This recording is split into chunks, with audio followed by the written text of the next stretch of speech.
बिस्मिल्लाहिर्रहमानिर्रहीम। अस्सलाम वालेकुम स्टूडेंट, आज हम प्रोडक्ट ऑफ टू वेक्टर्स के सेकंड टॉपिक को जो है वो डिस्कस करेंगे। ठीक है, लास्ट वीडियो के अंदर हमने सीखा था डॉट और स्केलर प्रोडक्ट के बारे में। इस वीडियो के अंदर हम देखेंगे वेक्टर और क्रॉस प्रोडक्ट के बारे में। ठीक है, अगर आपने पुरानी वीडियो नहीं देखी पिछली वाली तो मैं आपको लिंक जो है वो डिस्क्रिप्शन में दे दूंगा, पहले आप उसको जाके देखें, फिर आप क्रॉस प्रोडक्ट को देखिएगा ताकि आपको बेटर अंडरस्टैंडिंग आ सके। ठीक है, अच्छा लेक्चर को स्टार्ट करते हैं आपके पास। ठीक है, हमने लास्ट टाइम बेसिकली डिस्कशन ये की थी कि आपके पास जब भी दो वेक्टर्स क्वांटिटी को आपस में मल्टीप्लाई किया जाता है तो यहाँ तो हमारे पास एक स्केलर क्वांटिटी आती है, यहाँ फिर हमारे पास क्या आती है, वेक्टर क्वांटिटी आती है।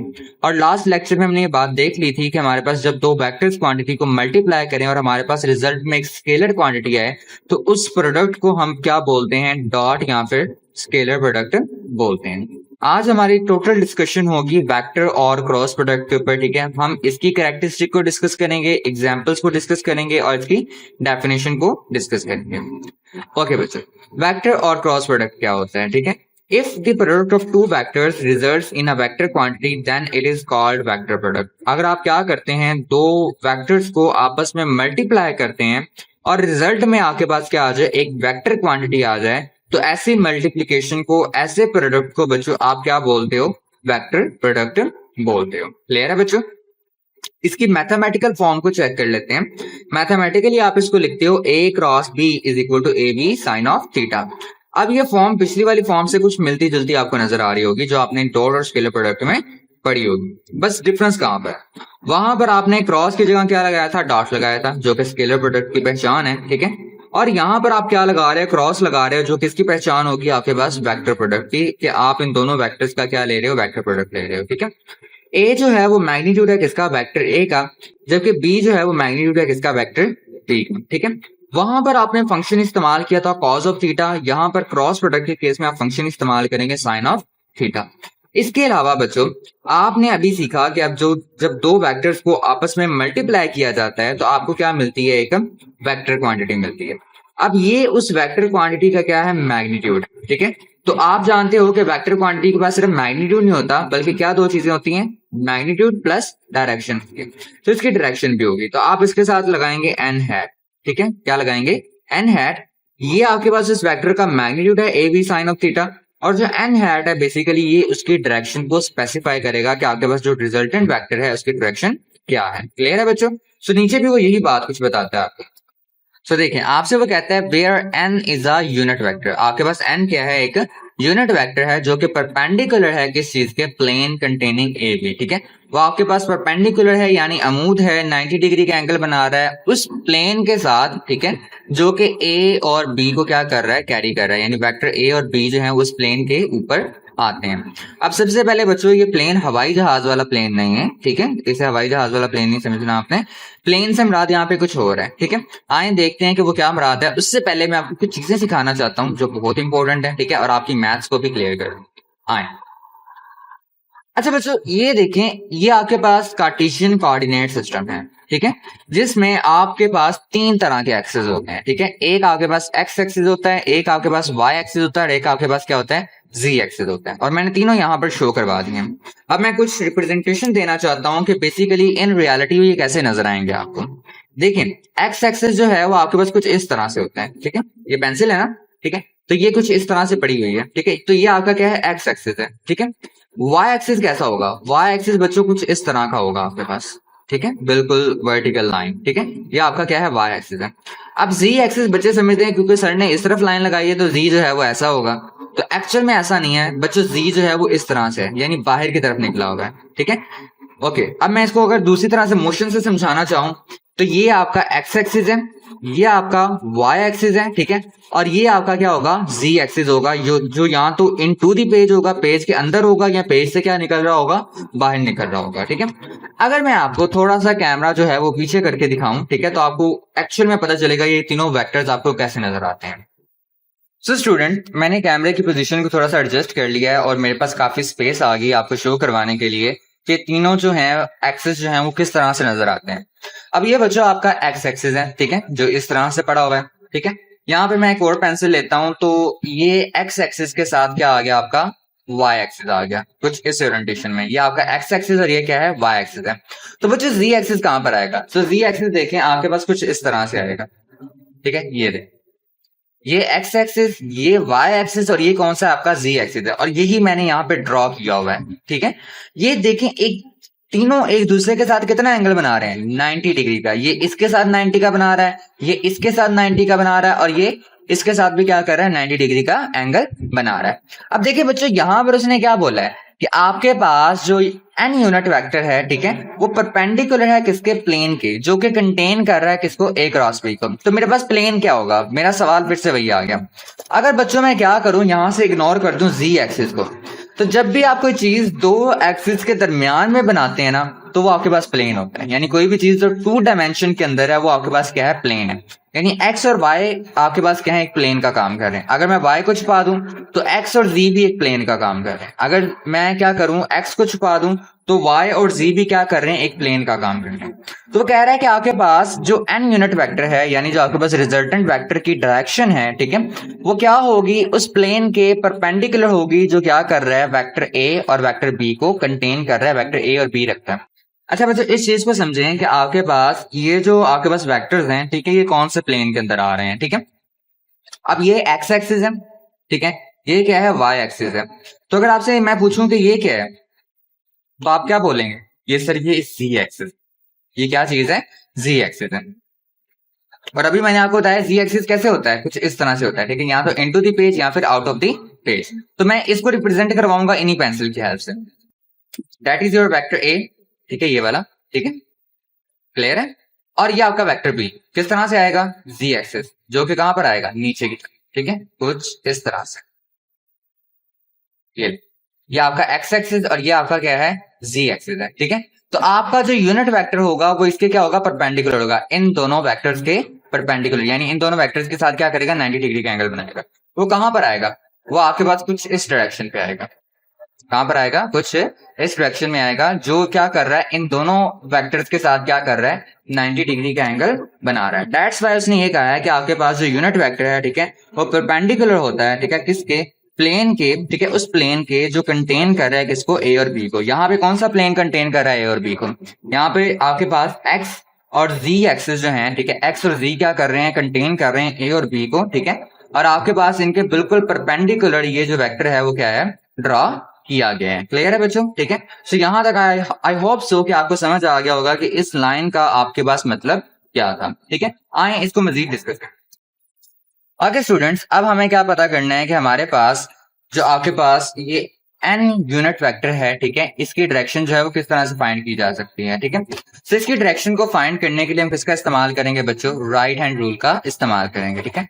अब सवाल ये खड़ा होता है कि राइट हैंड रूल इस्तेमाल कैसे किया जाएगा। तो उसका जवाब कुछ हम यहाँ पे इस तरह से देंगे कि जैसे मैंने आपको लास्ट टाइम बताया था कि आप जब देखना चाहते हैं, फिजिकल सिग्निफिकेंस देखना चाहते थे स्केलर और डॉट प्रोडक्ट की, तो आपने दोनों वेक्टर्स को, ठीक है, एक कॉमन पॉइंट पे जोड़ दिया था, ठीक है, यानी एक कॉमन पॉइंट पे ले आए थे जहां पर उनकी टेल्स को आपस में मिला दिया था।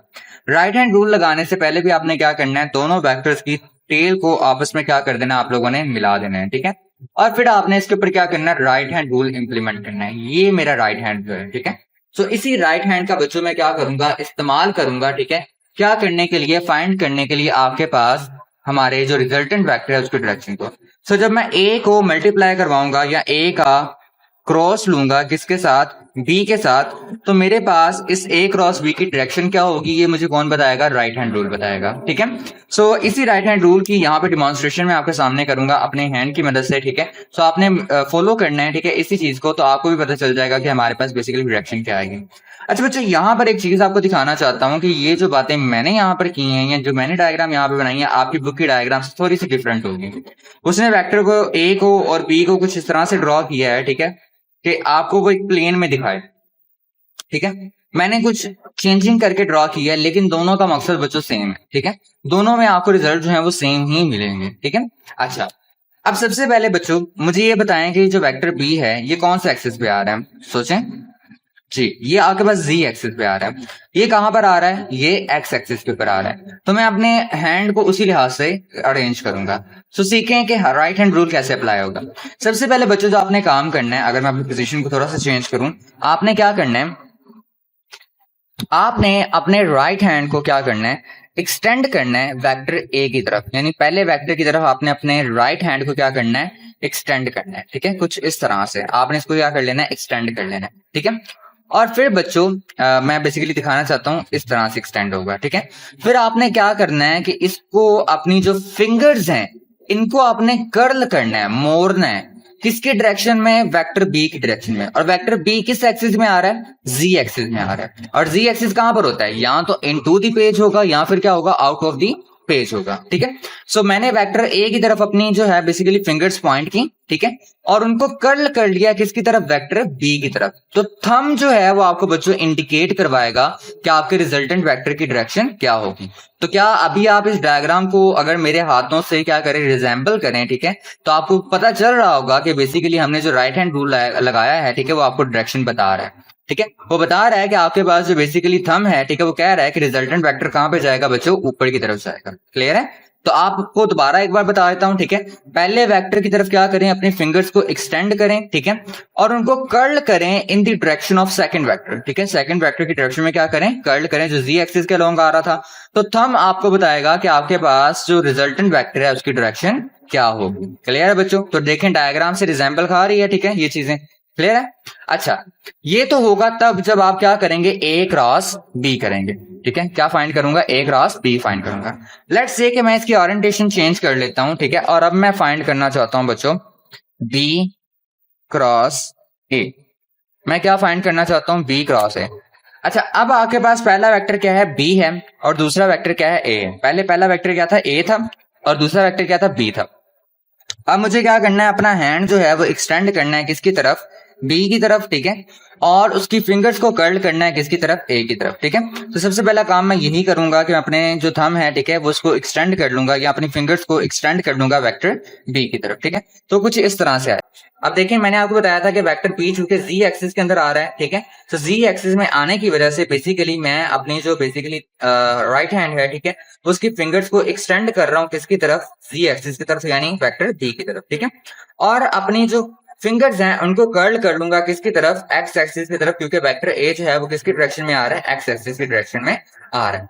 तो ये मेरा हैंड है। ठीक है, इसको मैं क्या कर लेता हूँ बच्चों, कर्ल कर लेता हूँ किसकी तरफ, आपके पास वेक्टर ए की तरफ। ठीक है, तो आप देखेंगे कि जो थंब है वो कहां पे जा रहा है, डाउनवर्ड जा रहा है अकॉर्डिंग टू योर डायग्राम। ठीक है, सो जो पी क्रॉस ए है वो कहां पर आ रहा है, नीचे की तरफ आ रहा है, उसकी डायरेक्शन क्या है, डाउनवर्ड है।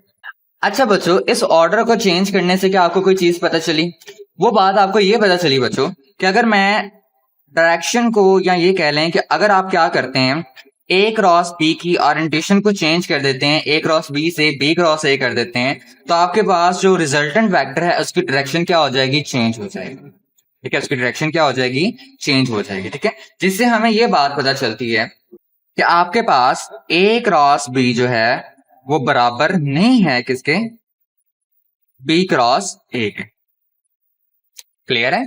ठीक है, सो हमें राइट हैंड रूल से इस बात का भी इल्म हो गया। ठीक है, उल्टा मैंने आपको राइट हैंड रूल भी समझा दिया। ठीक है, राइट हैंड रूल क्या है कि आपने क्या करना है, फर्स्ट वेक्टर की तरफ आपने अपनी जो फिंगर्स हैं उनको क्या करना है, एक्सटेंड करना है। ठीक है, और दूसरे वेक्टर की तरफ अपने फिंगर्स को कर देना है, कर्ल कर देना है। ठीक है, जो थंब होगा वो इंडिकेट करेगा कि आपके पास बेसिकली रिजल्टेंट वेक्टर की डायरेक्शन क्या होगी। ठीक है, ये कैरेक्टरिस्टिक स्टार्ट हो चुकी हैं बच्चों आपके पास। ठीक है, जिस तरह से आपने स्केलर प्रोडक्ट की कैरेक्टरिस्टिक सीखी थी, ठीक है, उसी तरह आपके पास किसकी कैरेक्टरिस्टिक्स हैं, वेक्टर प्रोडक्ट की भी क्या है आपके पास कैरेक्टरिस्टिक्स हैं। ठीक है, तो सबसे पहले कैरेक्टरिस्टिक क्या है कि क्या ये कम्यूटेटिव प्रॉपर्टी को होल्ड करता है या नहीं करता।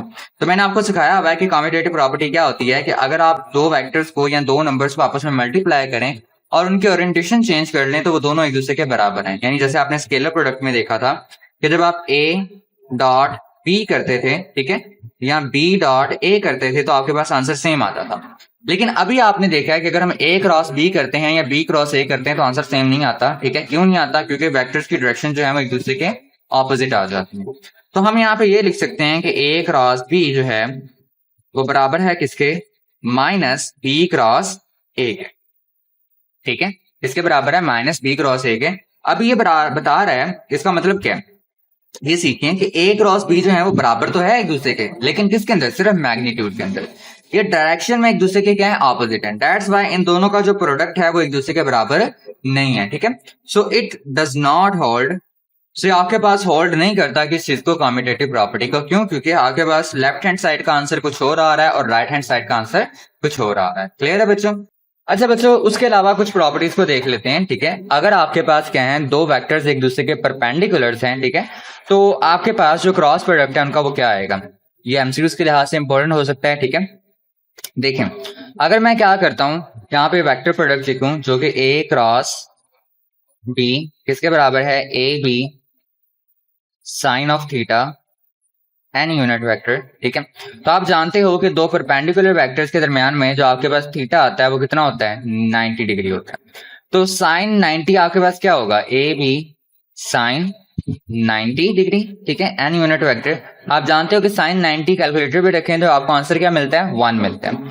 और 1 किससे मल्टीप्लाई होगा? ए बी के साथ। ठीक है, तो आपके पास आ जाएगा A B n unit vector. So A cross B किसके बराबर है? A B n unit vector के। यानी जब आप क्रॉस प्रोडक्ट लेते हो दो परपेंडिकुलर वेक्टर्स का तो आपको मैक्सिमम आंसर मिलता है। क्लियर है बच्चों? ठीक है, उसके बाद हम देखते हैं पैरेलल वेक्टर्स के। दो पैरेलल वेक्टर्स के लिए आपका जो क्रॉस प्रोडक्ट है वो क्या होगा? So A cross B is equal to A B sine of cross. जब आप दो पैरेलल वेक्टर्स को देखें तो आपको पता है कि इनके दरमियान में जो एंगल होता है वो आपके पास क्या होता है? 0 डिग्री आता है। तो यहाँ पे लिखेंगे 0 डिग्री। साइन ऑफ 0 आपके पास इसके बराबर होता है? 0 के बराबर होता है। और जब भी हम किसी टर्म को 0 से मल्टीप्लाई करवाते हैं, ठीक है, तो आपके पास टोटल आंसर क्या आता है? 0 आता है। यानी आपके पास दो पैरेलल वेक्टर्स का जो क्रॉस प्रोडक्ट होगा वो बच्चों हमारे पास क्या होगा? 0 होगा। ठीक है, बात करें एंटी पैरेलल वेक्टर्स की। ऐसे वेक्टर्स जो एक दूसरे के एंटी पैरेलल हों, यानी अगर एक वेक्टर की डायरेक्शन जो है वो पॉजिटिव एक्स एक्सिस में तो दूसरे की नेगेटिव एक्स एक्सिस में हो, ठीक है, तो इनके दरमियान में जो एंगल बच्चों बनता है वो हमारे पास कितना होता है? 180 डिग्री होता है। ठीक है, सो इसका अगर क्रॉस प्रोडक्ट निकालना चाहें तो वो आपके पास क्या आएगा? A cross B is equal to A B sine of 180 degree N unit vector. तो साइन ऑफ 180 आपके पास बच्चों क्या होता है? 0। ठीक है, 0 अगेन आपके पास इस टर्म के साथ मल्टीप्लाई होगा तो आपका आंसर क्या देगा? 0 देगा। यानी आपके पास पैरेलल वेक्टर्स और एंटी पैरेलल वेक्टर्स के केस में जो क्रॉस प्रोडक्ट आएगा वो क्या आएगा? 0 आएगा। इसके अलावा हमने एक और प्रोडक्ट किया था। ठीक है, वो ये था कि अगर हम दो वेक्टर्स का आपस में सेल्फ प्रोडक्ट ले लेते हैं, ठीक है, यानी आपके पास ये वेक्टर भी ए है और ये वेक्टर भी क्या है बच्चों? ए है। और जब इनको हम आपस में मल्टीप्लाई करवाएं, ठीक है, तो हमारे पास रिजल्ट क्या आएगा? ठीक है, सो ए क्रॉस ए आगे पास क्या आएगा? ए इंटू ए। ठीक है, साइन ऑफ एंगल क्या है इन दोनों के दरमियान में? क्योंकि पैरेलल है एक दूसरे के। ठीक है, सेम वेक्टर है ना, तो सेम वेक्टर्स एक दूसरे के पैरेलल ही आएंगे ना, तो इनका एंगल क्या आता है? 0 डिग्री। ठीक है, तो अगेन आपके पास क्या होगा? ये ए स्क्वायर तो बन गया, लेकिन साइन 0 क्या होता है? 0 होता है। तो इस केस में भी आपके पास जो बेसिकली क्रॉस प्रोडक्ट आएगा वो क्या आएगा बच्चों? 0 आएगा। ठीक है, एक लास्ट पॉइंट वहां पे डिस्कस किया गया है, ठीक है, वो ये है कि हमारे पास जब ए क्रॉस बी किया जाता है तो इसका जो मैग्नीट्यूड होता है, ठीक है, वो किसके बराबर होता है? एरिया ऑफ द पैरेललोग्राम के बराबर होता है। ठीक है, क्यों बराबर होता है? क्योंकि ए और बी जो है वो इसकी दो एडजेसेंट साइड्स बन जाती हैं। अच्छा, इसको समझे थोड़ा सा किस तरह से वो कह रहा है। ठीक है, आपके पास ये वेक्टर ए है और ये वेक्टर बी है। ठीक है, अगर आप इनको देखें तो ये वाली साइड जो है इससे रिजेम्बलेंस खा रही है और ये वाली साइड इससे रिजेम्बलेंस खा रही है, जो कि हमारे पास एक तरह की पैरेललोग्राम बना रहा है। और पैरेललोग्राम को फाइंड करने का जो एरिया होता है वो आपके पास क्या होता है? Length multiply by width. ठीक है, सो अगर आप बात करें लेंथ की, ठीक है, तो आपके पास लेंथ क्या है? वो आपके पास ए है। ठीक है, और जो विड्थ है वो आपके पास क्या है? बी है। ठीक है, किसी तरह से भी आप रिजेम्बलेंस दे सकते हैं। ठीक है, तो इन दोनों का प्रोडक्ट आपके पास देखें यही आ गया। ठीक है, ए क्रॉस बी जो है वो मैग्नीट्यूड है किसका? एरिया ऑफ द पैरेललोग्राम का। दैट्स व्हाई उसने कहा है क्योंकि आपके पास ये जो शेप बन रही है, ठीक है, उसकी जो एडजेसेंट साइड्स हैं, ठीक है, वो लेंथ और विड्थ का काम कर रही हैं। ठीक है, तो जब आप लेंथ को मल्टीप्लाई करते हैं विड्थ के साथ तो आपके पास पैरेललोग्राम का क्या निकल आता है? एरिया निकल आता है। दैट्स व्हाई उसने इस लाइन के अंदर ये कहा है कि आपके पास जो ए क्रॉस बी है वो मैग्नीट्यूड है किसका? एरिया ऑफ द पैरेललोग्राम का। क्लियर है स्टूडेंट्स? ठीक है, स्टूडेंट यहाँ पर आपके पास क्रॉस प्रोडक्ट की दो एग्जांपल्स दी गई हैं। ठीक है, पहली एग्जांपल आपके पास क्या है? टॉर्क। टॉर्क क्या होता है? मैंने यहाँ पे छोटी सी डेफिनेशन लिखी है, the turning effect of the force is called torque. आप ये डेफिनेशन भी कर सकते हैं, इसके अलावा एक और डेफिनेशन आप कर सकते हैं। ठीक है, और वो डेफिनेशन क्या है? The cross product of moment arm and force is called torque. ठीक है, तो ये भी आपके पास क्या है? डेफिनेशन बन सकती है। ठीक है, अच्छा बच्चों, अब आप इस फॉर्मूले पे गौर करें। ये आपके पास मोमेंट आर्म है और ये आपके पास क्या है? फोर्स है। मोमेंट आर्म भी एक वेक्टर क्वांटिटी है और फोर्स भी एक वेक्टर क्वांटिटी है। सो जब दो वेक्टर क्वांटिटीज आपस में मल्टीप्लाई हो रही हैं तो बच्चों देखो वो आपको रिजल्ट क्या दे रही हैं, एक वेक्टर क्वांटिटी दे रही हैं विच इज अ टार्क। ठीक है, इसी तरह से बच्चों आपके पास एक और एग्जांपल है, force experienced bye a particle. ठीक है, पार्टिकल वर्ड है, मूविंग इन मैग्नेटिक फील्ड। ठीक है, जब आप किसी पार्टिकल को एक मैग्नेटिक फील्ड के अंदर मूव करवाते हैं, मैग्नेटिक फील्ड क्या होता है कि आपके पास एक मैग्नेट जो है, ठीक है, आप लोग मैग्नेट से खेलते हैं ना, तो मैग्नेट के करीब जब भी लोहे को लेके आते हैं उसको अट्रैक्ट कर लेता है। क्यों? क्योंकि मैग्नेट के गिर्द उसका एक मैग्नेटिक फील्ड होता है, एक एरिया होता है। जब उस एरिया के अंदर आप किसी चीज को लेके आते हैं तो उसको अट्रैक्ट कर लेता है अपनी तरफ। ठीक है, तो मैग्नेटिक फील्ड वो होता है जो कि बेसिकली किसी भी मैग्नेट के गिर्द फैला होता है। इससे कंफ्यूज नहीं होना बच्चों, ये आगे जाके आप पढ़ेंगे टार्क को भी और इस टॉपिक को भी आप जाके स्टडी करेंगे। क्लियर है? अच्छा, सो जब भी हम क्या करते हैं किसी पार्टिकल को, पार्टिकल कोई भी पॉजिटिव चार्ज नेगेटिव चार्ज हो सकता है, ठीक है, उसको मूव करवाते हैं किसी मैग्नेटिक फील्ड से, तो उसके ऊपर एक फोर्स लगती है। क्या लगती है? फोर्स लगती है। ठीक है, उस फोर्स को भी आप क्या करते हैं, क्रॉस प्रोडक्ट से ही डिफाइन करते हैं। अगर आप यहाँ पर आप ध्यान दें तो आपको नजर आएगा कि velocity is a vector quantity, magnetic field जो बी से जाहिर किया जाता है इट्स अ वेक्टर क्वांटिटी। ठीक है, इन दोनों का क्रॉस लिया गया है तो आपके पास जो रिजल्ट आ रहा है it's also a vector quantity. ठीक है, सो इन एग्जांपल से आपको पता चला कि हमारे पास कुछ क्वांटिटी ऐसी हैं, ठीक है, जिनका अगर आप क्रॉस प्रोडक्ट लेते हैं, ठीक है, तो आपको एक वेक्टर आंसर मिलता है। क्लियर है? इस तरह की और भी बहुत सारी एग्जांपल्स हैं बच्चों जो आगे जाके आप अपनी बुक के अंदर क्या करेंगे, स्टडी करेंगे। ठीक है, आज के लिए इतना ही स्टूडेंट्स, होप सो कि आपको लेक्चर समझ आया होगा। ठीक है, अगर आपको वीडियो अच्छी लगी है तो चैनल को सब्सक्राइब करें, वीडियो को लाइक करें और अपने क्लास 11th के फ्रेंड्स के साथ जरूर शेयर करें। स्टूडेंट मेरा फेसबुक पेज भी है, ठीक है, तो उसको भी जाके मस्ट विजिट कीजिएगा, मैं लिंक डिस्क्रिप्शन के अंदर दे दूंगा। अल्लाह हाफिज़ स्टूडेंट्स।